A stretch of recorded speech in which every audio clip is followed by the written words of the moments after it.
The dog didn't move. Not a bark, not a twitch, and then it growled, a low primal sound that made the entire crowd step back. The moment the canine's eyes locked onto the man in uniform, a silence fell over the VA rehabilitation center. Nurses stopped pushing wheelchairs. A child holding her father's hand froze midst. The hallway had been buzzing with soft chatter seconds ago, but now even the fluorescent lights seemed to hum louder, as if sensing what was about to happen. Sergeant Dane Keller stood still, arms at his sides, fists clenched unconsciously. His face, rugged and marked with a fresh scar beneath one eye, barely showed emotion. But inside, he was trembling. He hadn't seen Rocco in 5 years. The German shepherd, once the fiercest canine on the Afghan front lines, was older now, his coat dulled, his back hunched, his once bright eyes now clouded with a haze of time. But that wasn't what stopped Dane in his tracks. It was the dog's expression. Blank, no wag, no bark, no lunge forward, just silence. Until the growl came, low, threatening, like a warning shot from the past. Gasps echoed. One nurse instinctively pulled a child behind her. Someone whispered, "Is the dog about to attack?" Dane took a cautious step forward, confusion washing over his face. "Rocco, it's me," he said softly. The dog's muscles stiffened, teeth flashed, a sound like thunder rolled deep from its throat. But what happened next? No one expected. Rocco turned not toward Dane but toward the wall-mounted television playing an old war documentary. His ears perked, tail lowered, and he began to bark furiously, not at Dane, but at the face on the screen. Dane's, the exact moment caught on film. Dane carrying a wounded soldier on his back while Rocco fought off incoming fire beside him. That famous footage, the one that earned him a silver star. Rocco charged the screen, teeth bared, barking as if that image was the enemy. Everyone stared in horror. But Dane, he didn't move. His blood ran cold, because something was very, very wrong. 5 years earlier, Sergeant Dane Keller and Canine Rocco were legends in the 4th Infantry Division. Known for being inseparable, the duo had saved over 30 lives during their final tour. Rocco had sniffed out bombs in seconds. Dane had pulled fellow soldiers from ambushes while under heavy fire. They trusted each other more than they trusted anyone else. But then came the mission that changed everything. A rescue op near Helmand Province went sideways. A child wearing a suicide vest. The signal jammed. The team scattered. When the dust cleared, Dane had 3rd-degree burns on his chest, a fractured leg and a scar running down his face. Rocco was missing. They said the dog had bolted during the blast, that his body was never found. Dane was flown home, forced into retirement, drowning in silence and morphine. But he never believed Rocco was dead. He felt it in the months that followed. Dane spiraled. Night terrors, isolation, refused therapy. His family drifted. The army moved on. But Dane kept searching. Private shelters, military archives, missing canine databases, hundreds of dogs. None of them Rocco, until a call came from a rehab center in Nevada. An elderly canine had been turned in anonymously. No microchip, aggressive, untrainable, and yet they'd found traces of bomb powder in its fur. Dane didn't wait. He packed a bag and drove 18 hours straight through the desert, because if this was Rocco, he wasn't going to lose him again. But now, standing face to face, the dog didn't know him. Or worse, he remembered, but not as a friend. He looked into the dog's eyes, and for a split second it wasn't recognition he saw, it was betrayal. Dane didn't sleep that night. He couldn't. The rehab center had given him a small room beside the canine quarters, something about re-establishing trust. But the walls were thin, and every few hours he heard Rocco growling in the dark. Not barking, not whining, just that same low, warning growl, like the dog was keeping something buried just beneath the surface. Dane lay on the edge of the cot, staring at the ceiling. His mind played tricks. Was it really Rocco? Could war trauma make a dog forget its handler? Or worse, could it make the dog remember something Dane didn't? He replayed the mission over and over in his mind. The desert, the child, the blast. What happened in those last few minutes before it all went black? There were gaps, long haunting blanks that he'd never filled. The next morning, the rehab staff allowed Dane into the kennel. He entered slowly, cautiously, holding a worn leather collar engraved with Rocco's name. The same collar they wore every mission. He'd kept it in a box back home. He never stopped carrying it. Rocco lay in the corner of the room, back turned, silent. "Hey boy." Dane's voice cracked. The dog didn't respond. He knelt down, placed the collar on the floor and pushed it toward him. "Remember this." Nothing. But then Rocco stood. Not excited, not confused, just alert. He walked forward, sniffed the collar once, and froze. A soft whimper escaped his throat. Then suddenly he snapped his head back and barked furiously, knocking the collar away like it burned him. Dane jumped. One of the handlers rushed in. Whoa, he's triggered. Step back, triggered by his own collar. What had Rocco lived through these past 5 years? Clue number 1. The missing years. That night, Dane slipped into the center's file room. He needed answers. Rocco had no microchip, no adoption records, but there was one sheet in his file scribbled in shaky handwriting. Unsigned. Doug showed signs of previous military training, avoids children, reacts to TV gunfire, obeys Pashto commands only Pashto. Rocco had never been trained in Pashto. Their unit used standard English and hand signals only. Dane's stomach sank. Where had this dog been? Dane remembered something that never quite made sense. A moment during their final mission when Rocco refused to move, a boy was walking toward them, hands out. Rocco growled, wouldn't obey the advance signal. Dane shouted the command, go. But Rocco stayed frozen. Dane overrode him, and seconds later, the blast emotional loop. Was it his fault? The shame came crashing in. Had Rocco known? Had the dog tried to warn him and he hadn't listened? And now, after all this time, was this Rocco's way of saying, you failed me?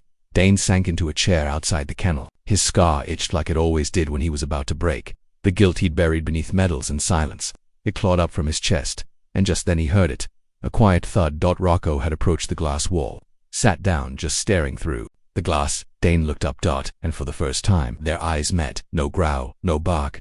Just a stare. But it wasn't forgiveness he saw, it was something else. Recognition. Later that night, Dane tried an experiment. He played old mission recordings on his phone. Not the ones from news footage, but the raw audio logs only handlers had. The moment he played one, titled Convoy Echo, Final Transmission, Rocco went berserk. Not barking, towling. A long, drawn-out, grief-ridden cry that made the entire building go still. Dane froze the audio, heart pounding. He replayed the last seconds. Target advancing. Rocco's alerting. Command override. Detonation. The audio cut off. Rocco scratched at the door, frantic. He wasn't reacting to the sounds, he was reacting to the command, he remembered. But something in that audio was wrong. The command wasn't his voice, it was someone else.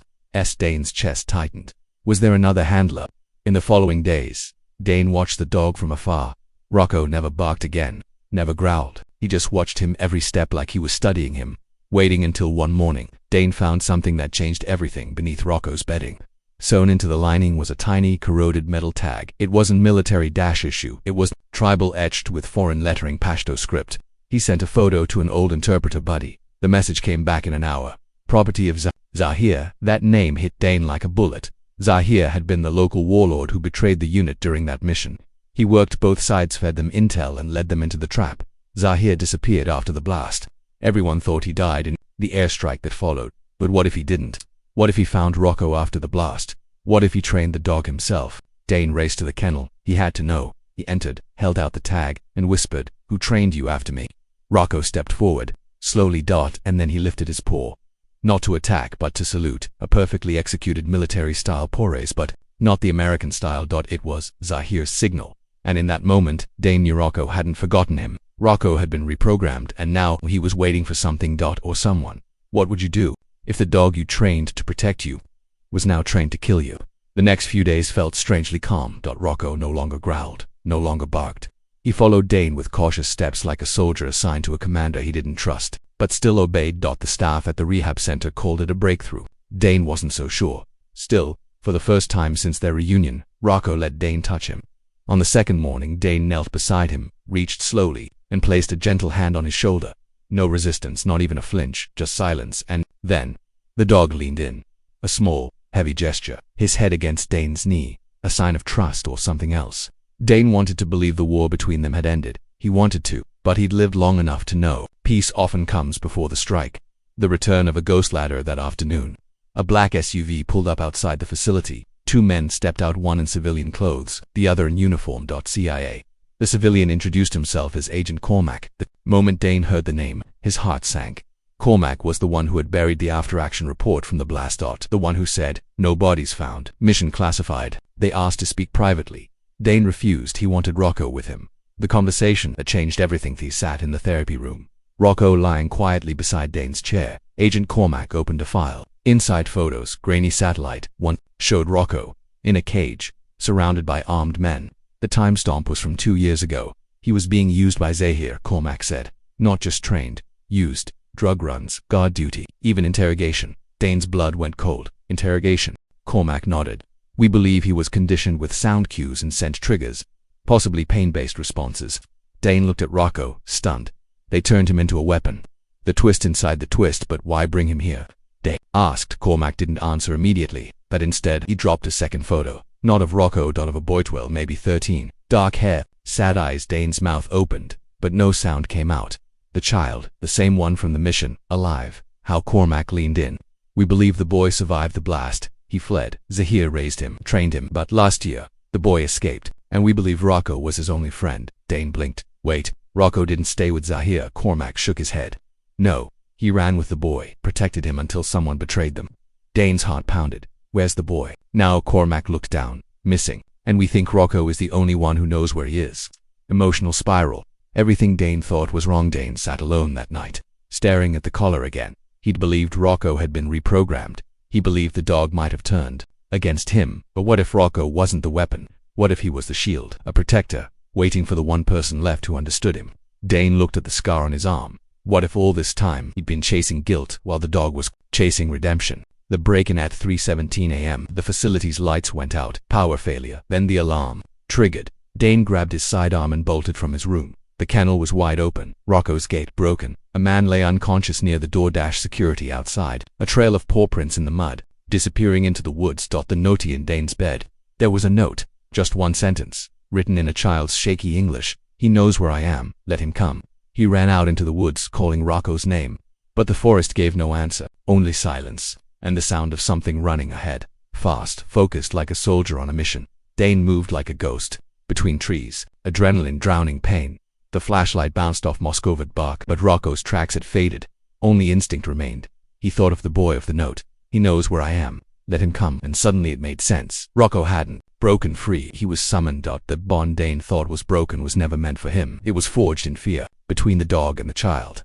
But Dane couldn't stop now, not when the truth was so close. An hour later, the forest opened into an abandoned ranger cabin. The window glowed faintly inside. Shadows moved. Dane raised his gun and stepped closer. Then he saw him. The boy, a little older now. Dirty clothes, hollow cheeks. He sat on the floor beside Rocco, stroking his head gently. Rocco didn't move, didn't bark, just stared at Dane, unblinking like he'd been waiting for this moment. The boy stood. I told him to bring you, he said in a hoarse whisper. He didn't want to, he remembers. Dane lowered the gun. Remembers what? The boy's eyes burned. How you left us. Dane flinched. I didn't know you were alive. We thought everyone was. The boy shook his head. Rocco never gave up. He stayed. He waited. Even when they hurt him, he wouldn't break. Rocco let out a soft whine. The room went still. The boy turned to a drawer, opened it, pulled out a small device, pressed a button. A faint tone played high pulsing. Rocco stood rigid, eyes blank, muscles tense. The boy quickly turned it off. He's still wired, the boy whispered. They trained him to kill when this sound plays. Only two people can stop him. The one who gave the order, or the one he trusts most. Dane's breath caught in who does he trust? The boy didn't answer. Instead, he pulled out an old dog tag, Dane's tag, from the day of the blast. Burnt, bent. Rocco found this in the rubble. Carried it until Zahir took it away. He never forgot you. The boy turned the sound back on just for a moment. Rocco growled. His body trembled. Then Dane stepped forward. No, the boy shouted. He'll attack. But Dane kept walking. Rocco backed away. Not from fear, from conflict. He looked between them, two ghosts from different lives. His body said kill. His heart said wait. And then Rocco lunged, but not at Dane. At the device, he ripped it from the boy's hand and smashed it on the floor. No one moved for a long time. Rocco stood panting, eyes wild. Then he walked to Dane, sat beside him, pressed his head against his chest. Dane dropped to his knees, arms shaking. I thought I lost you. Rocco whined softly. The boy stared, trembling. And finally whispered, you didn't. The boy pulled something else from his Paquita memory card. Everything's here. What they did to him. What they did to us. Zahir recorded everything. Dane took it, tears in his eyes. This clears us. The boy nodded. But they'll come for us. Dane smiled through pain. Then let them come. 3 weeks later, Dane, Rocco, and the boy sat in a safe house provided by the military. But that night Dane received a package, no return address. Inside a new collar, military grade, with one line engraved on the metal clasp. Reactivation. Seo de and siete nueve de elite. Dane stared in horror. It wasn't over. Do you think Rocco will be forced to fight again? Or will he finally break free from the programming for good?